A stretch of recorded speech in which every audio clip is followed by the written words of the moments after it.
വാർത്തകളിലേക്ക് വിശദമായി. P J ജോസഫിന് മുന്നിൽ മുട്ടുകുത്തി K M Mani. P J Joseph ഉന്നയിച്ച ആവശ്യങ്ങൾ ന്യായമുള്ളതാണെന്നും ജയസാധ്യതയുള്ള രണ്ടാം സീറ്റ് വേണമെന്നും കെ എം മാണി വാർത്താസമ്മേളനം വിളിച്ച് ആവശ്യപ്പെട്ടു. കേരള കോൺഗ്രസിൽ ലയിച്ചതിന്റെ പൂർണ്ണ നേട്ടം ആർക്കും ലഭിച്ചിട്ടില്ലെന്ന് ആദ്യം പറഞ്ഞ മാണി പിന്നീട് അത് മയപ്പെടുത്തി. ജോസ് കെ മാണിയുടെ കേരള യാത്രയ്ക്ക് പച്ചക്കൊടി കാണിച്ച ശേഷം ജോസഫ് ഉയർത്തിയ ചുവന്ന കൊടി കണ്ടുള്ള അമ്പരപ്പിലാണ് കെ എം മാണി. സമ്മർദ്ദത്തിൽ വീണുപോയ മാണി 2 സീറ്റ് എന്ന ജോസഫിന്റെ ആവശ്യത്തെ പിന്തുണയ്ക്കാൻ നിർബന്ധിതനായി. ഞങ്ങൾക്ക് 3 സീറ്റ് ഉണ്ടായിരുന്നൊരു പാർട്ടിയാണല്ലോ. അപ്പൊ 2 സീറ്റ് ചോദിക്കുന്നൊരു അപാകതയൊന്നുമില്ല. ഞങ്ങൾക്കൊരു സീറ്റ് കൂടെ വേണം. പ്രിഫറൻസ് ഉണ്ട്. ഇടുക്കി തന്നോട്ടെ, ഇടുക്കി വേണം. ഇടുക്കി അല്ലെങ്കിൽ ചാലക്കുടി തരട്ടെ, അല്ലെ തൃശ്ശൂർ തരട്ടെ, അല്ലെ കേരളത്തിൽ എവിടെയെങ്കിലും തരട്ടെ, ഒരു കുഴപ്പമില്ല. നല്ല ജയിക്കുന്ന സീറ്റായിരിക്കണം. ചുമ്മാ പൊട്ട സീറ്റൊന്നും ഞങ്ങൾ സ്വീകരിക്കില്ല. ലേലം കൊണ്ട് ഒരു ഗുണവും ഉണ്ടായിട്ടില്ലെന്ന് ഇന്നലെ ജോസഫ്. ആർക്കും ഗുണമുണ്ടായില്ലെന്ന് മാണിയുടെ ചെറിയ തിരുത്ത്. ലേലത്തിന് ഗുണം എനിക്കും കിട്ടിയിട്ടില്ല, ആർക്കും കിട്ടിയിട്ടില്ല. വലിയ ഗുണമൊന്നും കിട്ടിയിട്ടില്ല. എല്ലാവർക്കും ഗുണമുണ്ട്. ഒറ്റയ്ക്ക് നിൽക്കുന്നതിനേക്കാൾ നല്ല 2 കൂട്ടരോട് ഒരുമിച്ച് നിൽക്കുന്നത്. പിന്നെ ആ വലിയ ഗുണം കിട്ടുമെന്ന് പ്രതീക്ഷിച്ചത് 100% മാർക്ക് കിട്ടണമെന്ന് ആഗ്രഹിച്ച് 90 കിട്ടിയിട്ടുള്ളൂ. അത്രയേ ഉള്ളൂ. പക്ഷേ കേരള യാത്രയെക്കുറിച്ച് വേണ്ടത്ര കൂടിയാലോചന ഉണ്ടായിട്ടില്ലെന്ന ജോസഫിന്റെ ആരോപണങ്ങളെ അതേപടി അംഗീകരിക്കാൻ കെ എം മാണി തയ്യാറല്ല. ഞങ്ങൾ ആരെയും തീരുമാനിച്ചല്ല. ശരക്കുന്ന് സമ്മേളനം തീരുമാനിച്ചതനുസരിച്ചാണ് ജോസ് കെ മാണി ഇപ്പോൾ കേരള യാത്ര നടത്തുന്നത്. തനിയുമല്ല, ശ്രീ പി ജെ ജോസഫ് തന്നെയാണ് കേരള യാത്ര ഉദ്ഘാടനം ചെയ്തിരിക്കുന്നത്. മാണിയും ജോസഫും ചേർന്ന് കൂടുതൽ സീറ്റ് സ്വന്തമാക്കാനുള്ള തന്ത്രം കളിക്കുകയാണെന്ന അഭിപ്രായവും ഒരു വിഭാഗം നേതാക്കൾക്കുണ്ട്. പാർട്ടി പിളരുമോ എന്ന ചോദ്യത്തിന് കേരള കോൺഗ്രസിൽ എപ്പോഴും എന്തും സംഭവിക്കാമെന്ന് മാത്രമാണ് നേതാക്കളുടെ ഉത്തരം. G Sreejith, news 18, Kottayam. തുടക്കം കുറിക്കാൻ രാഹുൽ.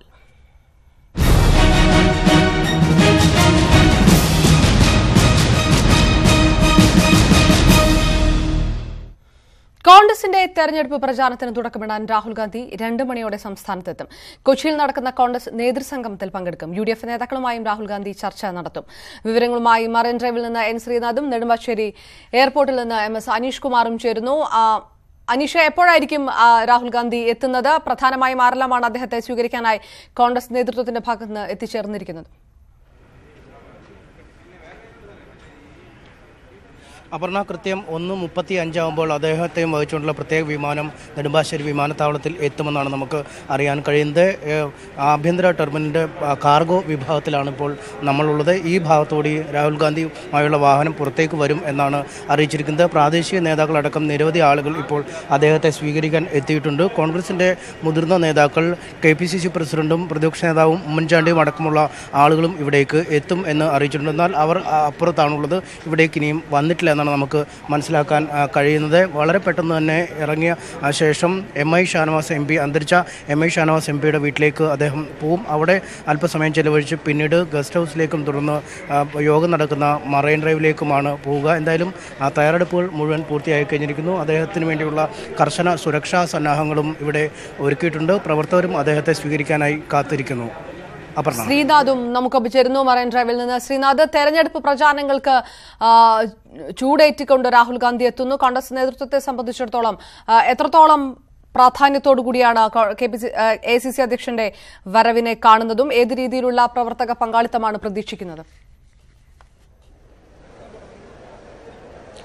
അപർണ, ഇവിടെ ഈ ബൂത്ത് പ്രസിഡന്റുമാരുടെയും ബൂത്ത് വൈസ് പ്രസിഡന്റുമാർ, വനിതകളായ ബൂത്ത് വൈസ് പ്രസിഡന്റുമാരുടെയും യോഗമാണ് വിളിച്ചിരിക്കുന്നത്. KPCC ഭാരവാഹികളും DCC ഭാരവാഹികളും ഈ യോഗത്തിൽ സംബന്ധിക്കുന്നുണ്ട്. ഏതാണ്ട് 40,000-ഓളം പ്രവർത്തകർ ഈ യോഗത്തിൽ സംബന്ധിക്കും എന്നാണ് അറിയുന്നത്. നേരത്തെ അനീഷ് സൂചിപ്പിച്ചതുപോലെ അന്തരിച്ച MP MI ഷാനവാസിന്റെ വസതിയിൽ പോയ ശേഷമാണ് അദ്ദേഹം മറൈൻ ഡ്രൈവിലെ വേദിയിലേക്ക് എത്തുക. അവിടെ നിന്ന് നേരെ എത്തുന്നത് മറൈൻ ഡ്രൈവിലെ വേദിയിലേക്കാണ്. ഏതാണ്ട് 3 മണിയോടുകൂടി അദ്ദേഹം ഇവിടെ എത്തും എന്നാണ് ഇപ്പോഴത്തെ ഒരു പ്രതീക്ഷ. അതിനുശേഷമായിരിക്കും DCC പ്രസിഡന്റുമാർ, അതിനുശേഷമായിരിക്കും UDF അംഗങ്ങളുടെ ഒരു യോഗവും അദ്ദേഹം വിളിച്ചിട്ടുണ്ട്. UDFിലെ പ്രധാനപ്പെട്ട ഘടകകക്ഷി നേതാക്കളുമായി അദ്ദേഹം സംസാരിക്കും. ഇത് സീറ്റ് വിഭജനം സംബന്ധിച്ചുള്ള ചർച്ചയായിരിക്കില്ല. പക്ഷേ ഈ തെരഞ്ഞെടുപ്പ് UDFിനും കോൺഗ്രസിനും എത്രമാത്രം പ്രാധാന്യമുള്ളതാണ് എന്ന് അവരെ ബോധ്യപ്പെടുത്തുക, അവരെ ഒരുമിച്ച് കൂടെ നിർത്തുക എന്നുള്ളതായിരിക്കും ഇന്നത്തെ ചർച്ച കൊണ്ട് അദ്ദേഹം ഉദ്ദേശിക്കുന്നത്. അതിനുള്ള ചർച്ചയായിരിക്കും അദ്ദേഹം നടത്തുക. കഴിഞ്ഞ തെരഞ്ഞെടുപ്പിൽ നമുക്കറിയാം 12-8 എന്ന നിലയിലായിരുന്നു UDF-ഉം LDF-ഉം. 12 സീറ്റായിരുന്നു UDF-ന്, 8 സീറ്റ് LDF-നും. അത് വർദ്ധിപ്പിക്കാൻ കഴിയുമെന്നാണ് UDF നേതൃത്വത്തിൻ്റെ പ്രതീക്ഷ. നേരത്തെ 18 സീറ്റ് വരെ സംസ്ഥാനത്ത് ലഭിച്ചിരുന്ന ഒരു സാഹചര്യം ഉണ്ടായിരുന്നു. ആ സാഹചര്യത്തിലേക്ക് UDF-നെ സജ്ജമാക്കുക എന്നുള്ള ഉദ്ദേശത്തോടു കൂടിയാണ് ഇപ്പോൾ രാഹുൽ ഗാന്ധി എത്തുന്നത്. പ്രവർത്തകർക്ക് അടുത്ത കാലത്ത് ശബരിമല വിഷയത്തിൽ അടക്കമുണ്ടായിരിക്കുന്ന ഒരു ആശയക്കുഴപ്പമുണ്ട്. തുടക്കം കുറിക്കാൻ സംസ്ഥാനത്ത് രാഹുൽ ഗാന്ധി എത്തുന്ന വിശദാംശങ്ങളാണ് ശ്രീനാഥും ഒപ്പം MS അനീഷ് കുമാറും നൽകിയത്. മുസ്ലിം ലീഗിൽ 3-ാം സീറ്റിന്റെ കാര്യത്തിൽ രണ്ടഭിപ്രായം. അധിക സീറ്റ് ചോദിക്കുന്ന കാര്യം ചർച്ച ചെയ്തിട്ടില്ലെന്ന് സംസ്ഥാന ജനറൽ സെക്രട്ടറി KPA മജീദ് പറഞ്ഞു. അതേസമയം സീറ്റ് വിഭജന തർക്കം കാരണം മുന്നണിയുടെ വിജയസാധ്യത ഇല്ലാതാക്കരുതെന്ന് കോൺഗ്രസ് ആവശ്യപ്പെട്ടു. ലോക്സഭാ തെരഞ്ഞെടുപ്പിൽ 3-ാമതൊരു സീറ്റ് കൂടി വേണമെന്ന് യൂത്ത് ലീഗും മുസ്ലിം ലീഗിലെ ഒരു വിഭാഗവും ശക്തമായി ആവശ്യപ്പെടുമ്പോഴാണ് ഇക്കാര്യം പാർട്ടി ചർച്ച ചെയ്തിട്ടില്ലെന്ന് സംസ്ഥാന ജനറൽ സെക്രട്ടറി തന്നെ പറയുന്നത്. 18 MLA-മാരുള്ള പാർട്ടിക്ക് 3 ലോക്സഭാ സീറ്റ് ലഭിക്കണമെന്നാണ് കുഞ്ഞാലിക്കുട്ടിയോട് വിയോജിക്കുന്ന വിഭാഗത്തിന്റെ നിലപാട്. കഴിഞ്ഞ നിയമസഭാ തെരഞ്ഞെടുപ്പിൽ പാർട്ടിയുടെ വിജയം 75%. CPIക്ക് ഇടതുമുന്നണിയിൽ ലഭിക്കുന്ന പരിഗണന UDF-ൽ ലീഗിന് കിട്ടുന്നില്ലെന്നും ഇവർ വാദിക്കുന്നു. എന്നാൽ 3-ാമതൊരു സീറ്റ് ആവശ്യമില്ലെന്നും ഇങ്ങനെയൊരു വാദം ഉന്നയിച്ച് മുന്നണിയിൽ പ്രശ്നങ്ങൾ ഉണ്ടാക്കേണ്ടെന്നുമാണ് കുഞ്ഞാലിക്കുട്ടി അനുകൂലികളുടെ നിലപാട്. മുസ്ലിം ലീഗ് പാർട്ടി ഞാൻ പറഞ്ഞല്ലോ, ഞങ്ങൾ ചോദിക്കില്ല എന്ന് പറഞ്ഞിട്ടില്ല, ചോദിക്കാമെന്ന് തീരുമാനിച്ചിട്ടില്ല. പക്ഷേ ഞങ്ങൾ തീരുമാനമെടുക്കും. വല്ല വൈകാതെ UDF-ന്റെ ഒരു ഉഭയകക്ഷി ചർച്ചയ്ക്ക് മുമ്പായി നമ്മൾ ചെയ്യണോ എന്ന് സംബന്ധിച്ച് പാർട്ടി വൈകാതെ തീരുമാനം. ലീഗിന്റെ 3-ാം സീറ്റ് വാദവും PJ ജോസഫിന്റെ 2-ാം സീറ്റ് ആവശ്യവും ഉയർന്നതോടെ അനാവശ്യ വിവാദങ്ങൾ ഉണ്ടാക്കരുതെന്ന നിർദ്ദേശം ഘടകകക്ഷികൾക്ക് കോൺഗ്രസ് നൽകിയിട്ടുണ്ട്. മുന്നണിയുടെ വിജയസാധ്യതയെ ബാധിക്കുന്ന വിധത്തിൽ വിവാദങ്ങൾ ഉണ്ടാക്കരുത് എന്നാണ് നിർദ്ദേശം. UDF-ന്റെ കീഴ്വഴക്കമനുസരിച്ച് ചർച്ച തുടങ്ങാൻ പോകുന്നേ ഉള്ളൂ. ഉഭയകക്ഷി ചർച്ചയാണ് ആദ്യം നടക്കേണ്ടത്. ഉഭയകക്ഷി ചർച്ച തുടങ്ങിയിട്ടില്ല. രാഹുൽ ഗാന്ധിയുടെ സന്ദർശനത്തിന് ശേഷം ഉഭയകക്ഷി ചർച്ച തുടങ്ങാമെന്നാണ് കഴിഞ്ഞ UDF യോഗത്തിൽ വന്നത്. ഇപ്പോൾ പറയുന്നതൊന്നും ഓരോ പാർട്ടിക്കാർ പറയുന്നത് എന്താണെന്നും ഞാൻ പറഞ്ഞില്ല. ഔദ്യോഗിക തലത്തിൽ അത്തരം ആവശ്യം UDF-ന്റെ തലങ്ങളിലേക്ക്, UDF-ന്റെ വേദികളിലേക്ക് വന്നിട്ടില്ല. സീറ്റ് വിഭജന ചർച്ചയിലേക്ക് UDF കടന്നിട്ടില്ലെങ്കിലും നിലവിലെ സമവാക്യം തുടരാനാണ് മുതിർന്ന നേതാക്കൾ തമ്മിലുള്ള പ്രാഥമിക ധാരണ. രാഹുൽ ഗാന്ധിയുമായുള്ള കൂടിക്കാഴ്ചയിലൂടെ പ്രശ്നങ്ങൾ പരിഹരിക്കപ്പെടുമെന്നാണ് മുന്നണിയുടെ കണക്കുകൂട്ടൽ. UDF-ൽ സീറ്റ് വിഭജന ചർച്ചകൾ ആരംഭിച്ചിട്ടില്ല. എന്നാൽ നിലവിലെ സമവാക്യം തുടരാനാണ് മുതിർന്ന നേതാക്കൾ അനൌദ്യോഗികമായി ഉണ്ടാക്കിയ ധാരണ. അതുകൊണ്ട് തന്നെ ഇപ്പോഴത്തെ തർക്കങ്ങൾ മുന്നണിയെ പ്രതിസന്ധിയിലേക്ക് നയിക്കില്ലെന്ന പ്രതീക്ഷയിലാണ് കോൺഗ്രസ് നേതൃത്വം. Kiran Babu, political bureau, news 18. Piravom പള്ളിക്കേസിൽ സുപ്രീംകോടതി വിധി നടപ്പാക്കണമെന്ന ഹർജികൾ പരിഗണിക്കുന്നതിൽ നിന്ന് ഹൈക്കോടതിയിലെ 4ാമത്തെ ബെഞ്ചും പിന്മാറി. Justice Harilal, justice Annie John എന്നിവരടങ്ങിയ ഡിവിഷൻ ബെഞ്ചാണ് പിന്മാറിയത്. കാരണം വ്യക്തമാക്കാതെയാണ് പിന്മാറ്റം. പിറവം പള്ളിക്കേസിൽ യാക്കോബായ ഓർത്തഡോക്സ് വിഭാഗങ്ങൾ നൽകിയ ഹർജികളാണ് ഹൈക്കോടതിയുടെ പരിഗണനയിലുള്ളത്. സുപ്രീംകോടതി വിധി നടപ്പാക്കണമെന്നും പള്ളിയിൽ മതപരമായ ചടങ്ങുകൾ നടത്താൻ അനുവദിക്കണമെന്നുമായിരുന്നു ഓർത്തഡോക്സ് വിഭാഗം ഹർജിയിൽ ആവശ്യപ്പെട്ടിരുന്നത്. പ്രശ്നങ്ങൾ ഒത്തുതീർക്കാൻ സമാധാന ശ്രമങ്ങൾ വേണമെന്നായിരുന്നു യാക്കോബായ വിഭാഗത്തിന്റെ ആവശ്യം. Justice PR Ramachandra Menon, justice Devan Ramachandran എന്നിവരടങ്ങിയ ബെഞ്ചായിരുന്നു ഹർജി ആദ്യം പരിഗണിച്ചിരുന്നത്. ഇതിൽ ജസ്റ്റിസ് ദേവൻ രാമചന്ദ്രൻ അഭിഭാഷകനായിരിക്കെ പള്ളിക്കേസിൽ ഹാജരായിട്ടുണ്ടെന്ന് കേസിൽ കക്ഷി ചേരാനെത്തിയ ഒരു ഹർജിക്കാരന് വ്യക്തമാക്കിയതോടെ 2018 ഡിസംബർ 11 ബെഞ്ച് കേസ് ഒഴിഞ്ഞു.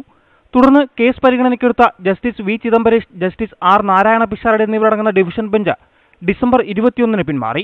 ജസ്റ്റിസ് ചിദംബരേഷ് അഭിഭാഷകനായിരിക്കെ പള്ളിക്കേസുകളിൽ ഹാജരായിട്ടുണ്ടെന്ന് കക്ഷികൾ ചൂണ്ടിക്കാട്ടിയതിനെ തുടർന്നായിരുന്നു ഇത്. കഴിഞ്ഞ ആഴ്ചയിൽ justice CK Abdul Rahim, justice TV Anilkumar എന്നിവരടങ്ങുന്ന ഡിവിഷൻ ബെഞ്ചും ഹർജി പരിഗണിക്കുന്നതിൽ നിന്ന് പിന്മാറി. ഇന്ന് കേസ് പരിഗണനയ്ക്കെത്തിയപ്പോൾ justice Harilal, justice Annie John എന്നിവരും ഹർജി പരിഗണിക്കുന്നതിൽ നിന്ന് പിന്മാറുകയായിരുന്നു. കാരണം വ്യക്തമാക്കാതെയാണ് ബെഞ്ചിന്റെ പിന്മാറ്റം. ന്യൂസ് 18 കൊച്ചി. ഐസ്ക്രീം പാർലർ അട്ടിമറി കേസിൽ സംസ്ഥാന സർക്കാരിനെതിരെ VS അച്യുതാനന്ദൻ ഹൈക്കോടതിയിൽ. എതിർകക്ഷിയായ അഡ്വക്കേറ്റ് VK രാജുവുമായി ചേർന്ന് സർക്കാർ കേസ് അട്ടിമറിക്കുകയാണെന്ന് VS ആരോപിച്ചു. അട്ടിമറി കേസിലെ അന്വേഷണം അവസാനിപ്പിക്കുന്നതിനെതിരെ സർക്കാർ അപ്പീൽ നൽകിയിട്ടില്ലെന്നും VS ഹർജിയിൽ വാദിക്കുന്നു. കേസ് കാലപ്പഴക്കം ചെന്നതും കുഴിച്ചുമൂടിയതുമാണെന്ന് ഹൈക്കോടതി നിരീക്ഷിച്ചു. ഇത്തരം കേസുകൾക്ക് വേണ്ടി സമയം കളയാനില്ലെന്നും കോടതി വ്യക്തമാക്കി. കേസ് പരിഗണിക്കുന്നത് മാർച്ച് 5 മാറ്റി. കേരളത്തിലെ നദികളിൽ വർദ്ധിച്ചു വരുന്ന മലിനീകരണത്തിന് സംസ്ഥാന സർക്കാരിൽ നിന്നും നഷ്ടപരിഹാരം ഈടാക്കാനുള്ള നിർദ്ദേശവുമായി ദേശീയ ഹരിത ട്രൈബ്യൂണലിന്റെ നിർണായക ഉത്തരവ്. മലിനമായ നദികളെ പുനരുജ്ജീവിപ്പിക്കാൻ ഹൈക്കോടതി മുൻ ജഡ്ജി ജസ്റ്റിസ് AV രാമകൃഷ്ണപിള്ള അധ്യക്ഷനായ സമിതിയെ നിയമിച്ചു. പെരിയാറിലേക്ക് ആശുപത്രി മാലിന്യങ്ങൾ ഒഴുക്കുന്നത് തടയുന്നതിന് പദ്ധതി തയ്യാറാക്കാൻ മറ്റൊരു സമിതിക്കും ട്രൈബ്യൂണൽ രൂപം നൽകി. കരമനിയാർ, പെരിയാർ, തിരൂർ, പൊന്നാനി നദീ മലിനീകരണവുമായി ബന്ധപ്പെട്ട കേസിലാണ് സംസ്ഥാന സർക്കാരിനെയും മലിനീകരണ നിയന്ത്രണ ബോർഡിനെയും രൂക്ഷമായി വിമർശിച്ചുകൊണ്ടുള്ള ഹരിത ട്രിബ്യൂണൽ ഇടപെടൽ. ജനങ്ങളുടെ ജീവിക്കാനുള്ള അവകാശം ലംഘിക്കാൻ നദികൾ മലിനമാക്കുന്നവരും സർക്കാർ ഉദ്യോഗസ്ഥരും ഒത്തുകളിക്കുകയാണെന്ന് ട്രിബ്യൂണൽ പ്രിൻസിപ്പൽ ബെഞ്ച് കുറ്റപ്പെടുത്തി. സർക്കാർ കടലാസ് പദ്ധതികളുണ്ടാക്കി ഭരണഘടനാ ബാധ്യത നിറവേറ്റാതിരിക്കുകയാണ്. മലിനീകരണത്തിന് കാരണമായ എല്ലാ പ്രവർത്തനങ്ങളും അടച്ചുപൂട്ടണം. നദികളും ജലാശയങ്ങളും മലിനമാക്കുന്നവരിൽ നിന്ന് തന്നെ എന്തുകൊണ്ട് സർക്കാർ നഷ്ടപരിഹാരം ഈടാക്കുന്നില്ലെന്നാണ് ഹരിത ട്രിബ്യൂണലിന്റെ ചോദ്യം. ഈ അലംഭാവത്തിന് സംസ്ഥാന സർക്കാരിൽ നിന്ന് കേന്ദ്ര മലിനീകരണ നിയന്ത്രണ ബോർഡിന് നഷ്ടപരിഹാരവും ഗ്യാരണ്ടിയും ഈടാക്കാം. ഏപ്രിൽ 25-ന് സംസ്ഥാന ചീഫ് സെക്രട്ടറി നേരിട്ട് ഹാജരാകണം. ഈടാക്കേണ്ട നഷ്ടപരിഹാരം സംബന്ധിച്ച് അന്നേ ദിവസം ട്രിബ്യൂണൽ ഉത്തരവിറക്കും. നദികളെ പുനരുജ്ജീവിപ്പിക്കാനുള്ള നിർദ്ദേശങ്ങൾ സമർപ്പിക്കാൻ ഹൈക്കോടതി മുൻ ജഡ്ജി ജസ്റ്റിസ് AV രാമകൃഷ്ണപിള്ള അധ്യക്ഷനായ സമിതിയെ ട്രിബ്യൂണൽ ചുമതലപ്പെടുത്തി. അതേസമയം പെരിയാറിലേക്ക് ആശുപത്രി മാലിന്യങ്ങൾ ഒഴുക്കിവിടുന്നത് നിരീക്ഷിക്കാൻ സംവിധാനമില്ലെന്നറിയിച്ച സംസ്ഥാന മലിനീകരണ നിയന്ത്രണ ബോർഡിന് ട്രിബ്യൂണൽ താക്കീത് നൽകി.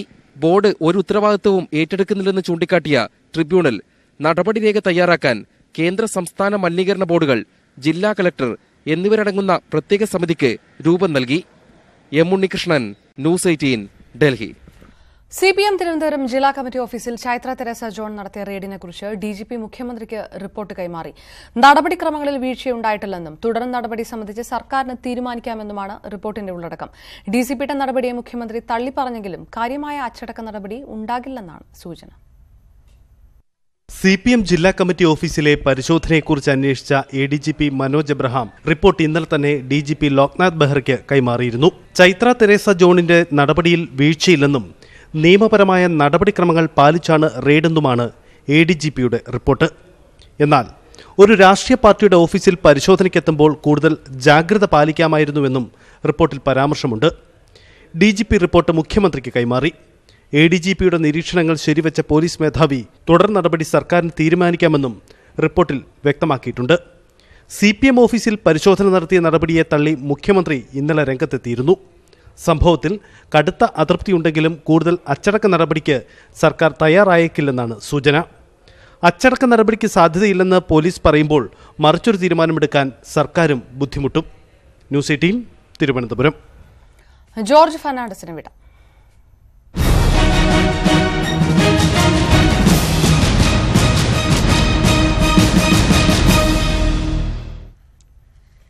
ഇന്ത്യൻ സോഷ്യലിസ്റ്റ് പ്രസ്ഥാനത്തിന്റെ അമരക്കാരന് മുൻ കേന്ദ്രമന്ത്രിയുമായ ജോർജ് ഫെർണാണ്ടസ് അന്തരിച്ചു. മറവി രോഗത്തെ തുടർന്ന് 10 വർഷമായി ചികിത്സയിലായിരുന്നു. 88 വയസ്സായിരുന്നു.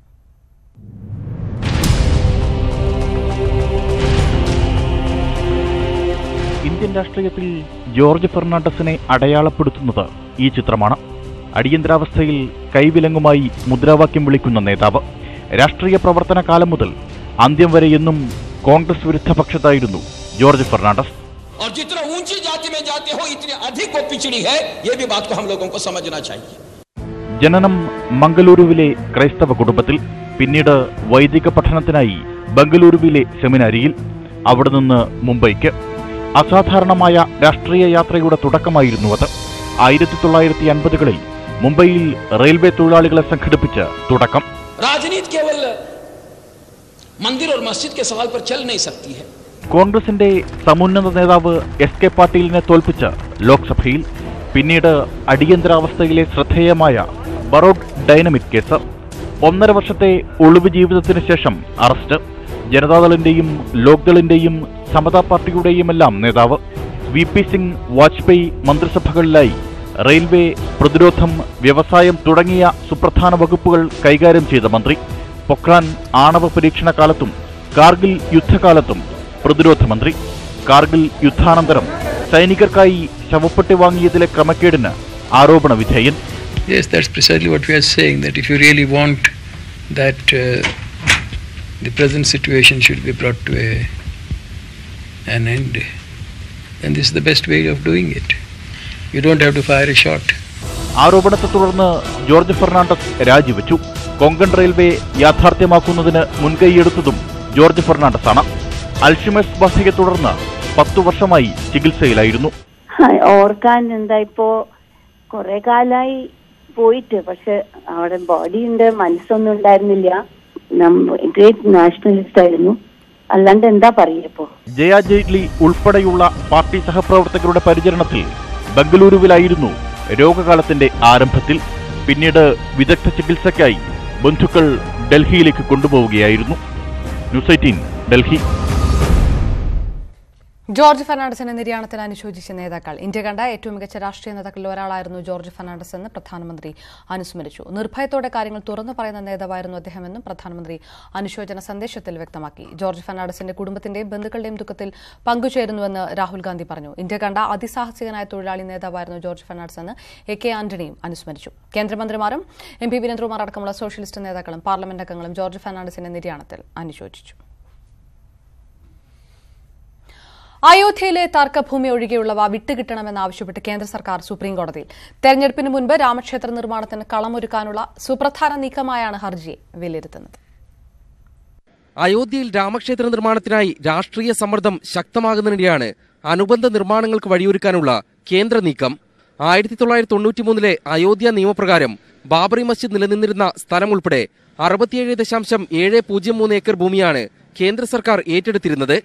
ഇതിൽ തർക്കസ്ഥലമായ 0.313 ഏക്കർ ഭൂമി കഴിച്ച് ബാക്കി വരുന്ന 67.39 ഏക്കർ ഉടമസ്ഥർക്ക് വിട്ടുനൽകാൻ അനുമതി ചോദിച്ചാണ് കേന്ദ്രത്തിന്റെ റിട്ട് ഹർജി. ഭൂമി ഏറ്റെടുക്കൽ ചോദ്യം ചെയ്ത് ഇസ്മായിൽ ഫറൂഖ് നൽകിയ കേസിലെ വിധി പ്രസ്താവത്തിൽ തർക്കസ്ഥലം ഒഴിച്ചുള്ളവ യഥാർത്ഥ ഉടമകൾക്ക് തിരിച്ചു നൽകണമെന്ന് സുപ്രീംകോടതി നിർദ്ദേശിച്ചിരുന്നു. ഇത് ചൂണ്ടിക്കാട്ടിയാണ് ഭൂമി വിട്ടുനൽകാൻ അനുമതി നൽകണമെന്ന കേന്ദ്രത്തിന്റെ ആവശ്യം. അയോധ്യ കേസ് സുപ്രീംകോടതി ഭരണഘടനാ ബെഞ്ച് പരിഗണിക്കാനിരിക്കെയാണ് കേന്ദ്രത്തിന്റെ പുതിയ ഇടപെടൽ. ഭൂമി 25 വർഷമായി കേന്ദ്രത്തിന്റെ കൈവശമാണ്. ഏറ്റെടുത്ത ഭൂമിയിൽ ഭൂരിഭാഗവും രാമക്ഷേത്ര നിർമ്മാണത്തിനായി വർഷങ്ങളായി കേസ് നടത്തുന്ന സംഘടനയായ രാമജന്മഭൂമി ന്യാസിന്റേതാണ്. അയോധ്യ കേസ് എത്രയും വേഗം തീർപ്പാക്കണമെന്ന് കേന്ദ്ര നിയമമന്ത്രി രവിശങ്കർ പ്രസാദ് ആവർത്തിച്ചാവശ്യപ്പെട്ടിരുന്നു. ന്യൂസ് 18 ഡൽഹി. പരീക്ഷാ സമ്മർദ്ദത്തെ അതിജീവിക്കാൻ വിദ്യാർത്ഥികൾക്ക് നിർദ്ദേശങ്ങളുമായി പ്രധാനമന്ത്രി നരേന്ദ്രമോദി. ബോർഡ് പരീക്ഷകളെ ജീവൻ മരണ പോരാട്ടമായി കാണേണ്ടതില്ലെന്നും പരീക്ഷകൾക്കപ്പുറം ജീവിതമുണ്ടെന്നും പ്രധാനമന്ത്രി പറഞ്ഞു. മറ്റുള്ള കുട്ടികളുമായി മക്കളെ താരതമ്യം ചെയ്യരുതെന്ന് രക്ഷിതാക്കളോട് പ്രധാനമന്ത്രി നിർദ്ദേശിച്ചു. ഹൈസ്കൂൾ മുതൽ ഡിഗ്രി വരെയുള്ള 2000-ലധികം വിദ്യാർത്ഥികളുമായാണ് ഡൽഹിയിൽ പ്രധാനമന്ത്രി സംവദിച്ചത്. ഇത് 2ാം തവണയാണ് പ്രധാനമന്ത്രി പരീക്ഷാ പേ ചർച്ച സംഘടിപ്പിച്ചത്. ആദ്യമായി വിദേശത്ത് പഠിക്കുന്ന കുട്ടികളും ചർച്ചയിൽ പങ്കെടുത്തു. ഇടവേള. ഗുരുതരാവസ്ഥയിൽ കഴിയുന്ന അമ്മയെ ശുശ്രൂഷിക്കാൻ ജാമ്യ വ്യവസ്ഥയിൽ ഇളവ് തേടി മാവോയിസ്റ്റ് നേതാവ് ഷൈന. തൃശൂരിൽ ചികിത്സയിൽ കഴിയുന്ന അമ്മയെ കാണാൻ ഒരു ദിവസം മാത്രമാണ് തിരുപ്പൂർ കോടതി ഷൈനയ്ക്ക് അനുവദിച്ചത്. വിഷയത്തിൽ സർക്കാർ ഇടപെടണമെന്നും ഷൈന ആവശ്യപ്പെടുന്നു. മാവോയിസ്റ്റ് നേതാവ് ഷൈനയ്ക്ക് 6 മാസം മുമ്പാണ് മുഴുവൻ കേസുകളിലും ജാമ്യം ലഭിച്ചത്. കോയമ്പത്തൂർ പോലീസ് സ്റ്റേഷനിൽ അന്വേഷണ ഉദ്യോഗസ്ഥന് മുമ്പാകെ എന്നും ഒപ്പുവെക്കണമെന്ന വ്യവസ്ഥയിലാണ് ജാമ്യം. അതിനാൽ കേരളത്തിലേക്ക് മടങ്ങാതെ ഷൈന കോയമ്പത്തൂരിൽ തുടരുകയാണ്.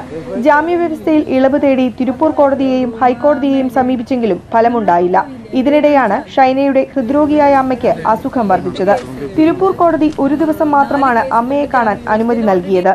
ഗുരുതരാവസ്ഥയിൽ തൃശൂരിൽ സ്വകാര്യ ആശുപത്രിയിൽ കഴിയുന്ന അമ്മയെ ശുശ്രൂഷിക്കാൻ ആരുമില്ലാത്തതിനാൽ ജാമ്യ വ്യവസ്ഥയിൽ ഇളവ് വേണമെന്നാണ് ഷൈനയുടെ ആവശ്യം. എന്നെ സംബന്ധിച്ച് എനിക്ക് ഏറ്റവും അത്യാവശ്യമായിട്ടുള്ള എന്റെ അമ്മ ഏറ്റവും ഇതായിട്ടുള്ള സാഹചര്യത്തിൽ ഇവിടെ ഉള്ളിൽ കിടക്കുമ്പോഴേ എനിക്ക് കൂടെ നിൽക്കാൻ പറ്റിയില്ലെങ്കിൽ പിന്നെ എനിക്ക് ബെയിൽ കിട്ടിയിട്ട് എന്താണ് പ്രയോജനമുള്ളത്? കോടതിയും ഭരണകൂടവും ഇത് പരിഗണിക്കുകയും എനിക്ക് ജാമ്യ വ്യവസ്ഥയിൽ ഇളവ് നൽകുകയും വേണം. കേരളത്തിലും തമിഴ്നാട്ടിലുമായി 17 കേസുകളാണ് ഷൈനയ്ക്കെതിരെ ഉണ്ടായിരുന്നത്. കേരളത്തിലെ 7 കേസുകളിലും ഉപാധികളില്ലാതെയാണ് ജാമ്യം.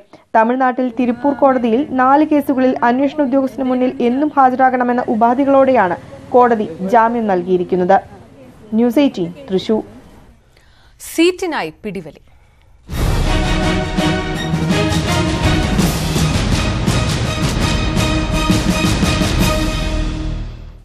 പാലക്കാട് ഇത്തവണ MPയും MLAയും തമ്മിലാകുമോ മത്സരം? മണ്ഡലം പിടിക്കാൻ ഷാഫി പറമ്പിൽ MLA ഇറക്കണമെന്നാണ് കോൺഗ്രസിലെ വികാരം.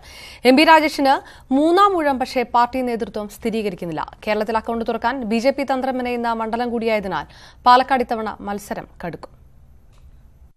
CPM-നായി സിറ്റിംഗ് MP MB രാജേഷ്, കോൺഗ്രസിനായി സിറ്റിംഗ് MLA ഷാഫി പറമ്പിൽ.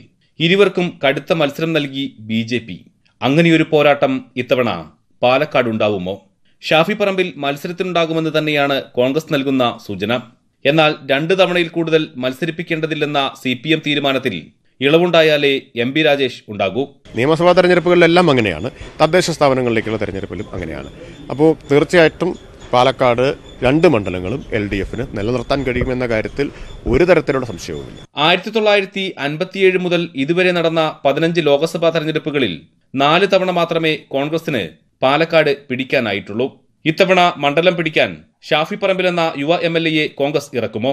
ഷാഫിയുടെ മറുപടി ഇങ്ങനെ: ഇപ്പം മനസ്സിലാക്കിയിടത്തോളം അങ്ങനെ MLA മാർ മത്സരിക്കേണ്ട ഒരു സാഹചര്യം ഇല്ല. MLA മാരല്ലാത്ത ശക്തരായ സ്ഥാനാർത്ഥികളുണ്ട്. അപ്പം അതിലെ ഏറ്റവും ബെസ്റ്റ് ചോയ്സിലേക്കാണ് പാർട്ടി നേതൃത്വം പോകുക. പിന്നെ അങ്ങനെ ഒരു ആലോചനകളില്ലാണ്ട് ഒരൊറ്റ തീരുമാനമായിരിക്കില്ലല്ലോ. ഇതിപ്പം ഇവിടുത്തെ കാര്യങ്ങൾ അവിടെ അവതരിപ്പിക്കുന്നു, കേരളത്തിലെ പാർട്ടി നേതൃത്വവും അവരെല്ലാവരും കൂടെ ചേർന്നിട്ടല്ല ഒരു തീരുമാനം എടുക്കുക. തീരുമാനം അങ്ങനെയല്ലേ വരുള്ളൂ. കഴിഞ്ഞ തവണ 1,36,000 വോട്ട് നേടിയ BJPയും ഇത്തവണ കച്ചമുറുക്കി തന്നെയാണ്. ജില്ലാ പ്രസിഡന്റ് കൃഷ്ണകുമാറിന്റെ പേരാണ് സാധ്യതാ പട്ടികയിൽ ഏറ്റവും മുന്നിൽ. പ്രസാദ് ഉടുമ്പിശ്ശേരി, ന്യൂസ് 18, പാലക്കാട്. കാര്യവട്ടത്ത് ഇന്ത്യ എ ഇംഗ്ലണ്ട് ലയൺസ് 4ാം ഏകദിനത്തിനിടെ കാണികൾക്ക് തേനീച്ച കുത്തേറ്റു. പരിക്കേറ്റ 5 പേരെ ആശുപത്രിയിൽ പ്രവേശിപ്പിച്ചു. 15 മിനിറ്റോളം മത്സരം തടസ്സപ്പെട്ടു. ഇംഗ്ലണ്ട് ലയൺസിന്റെ ബാറ്റിംഗ് പുരോഗമിക്കുന്നതിനിടെയാണ് സെക്ടർ എയിലെ ഗാലറിയിൽ തേനീച്ചക്കൂട് ഇളകിയത്. ഗാലറിയുടെ മുകളിലത്തെ നിലയിൽ ഇരുന്ന കാണികളെ തേനീച്ചക്കൂട്ടം ആക്രമിച്ചു. ഗ്രൗണ്ടിലേക്കും തേനീച്ച ഇറങ്ങിയതോടെ മത്സരം 15 മിനിറ്റോളം നിർത്തിവെച്ചു. ഒരാൾക്ക് നല്ല സീരിയസ് ഇഞ്ചുറി ഉണ്ടായിട്ടുണ്ട്. ബാക്കി 2 പേർ കുഴപ്പമില്ല, ചെറിയ പരിക്കുകൾ. തേനീച്ചക്കുത്തേറ്റ 5 പേരെ ആശുപത്രിയിൽ പ്രവേശിപ്പിച്ചു. ഇവർക്ക് സാരമായ പരിക്കുകളില്ലെന്ന് ആശുപത്രി അധികൃതർ അറിയിച്ചു. അതാരോ കല്ലെടുത്തെറിഞ്ഞതാണ്. കല്ലെടുത്തെറിഞ്ഞപ്പോൾ തേനീച്ചക്കൂട് ഇളകിയതാണ്. വേറെ പ്രശ്നം 2 പേർക്ക് ചെറിയ കുത്തേറ്റിട്ടുണ്ട്. അവരെ ഹോസ്പിറ്റലിൽ ചെയ്തിട്ടുണ്ട്. ഒരു ആൺകുട്ടിയും പെൺകുട്ടിയും. വേറെ ആർക്കും വേറെ പരിക്കുകളൊന്നുമില്ല. ഹോസ്പിറ്റലിൽ പോയിട്ടുണ്ട്. സുരക്ഷാ ജീവനക്കാരെത്തി കാണികളെ സുരക്ഷിത സ്ഥലത്തേക്ക് മാറ്റിയ ശേഷമാണ് മത്സരം പുനരാരംഭിച്ചത്. പരമ്പരയ്ക്ക് മുന്നോടിയായി പരിശോധന നടത്തിയിരുന്നതാണെന്ന് സ്റ്റേഡിയം അധികൃതർ പറഞ്ഞു. ന്യൂസ് 18, തിരുവനന്തപുരം.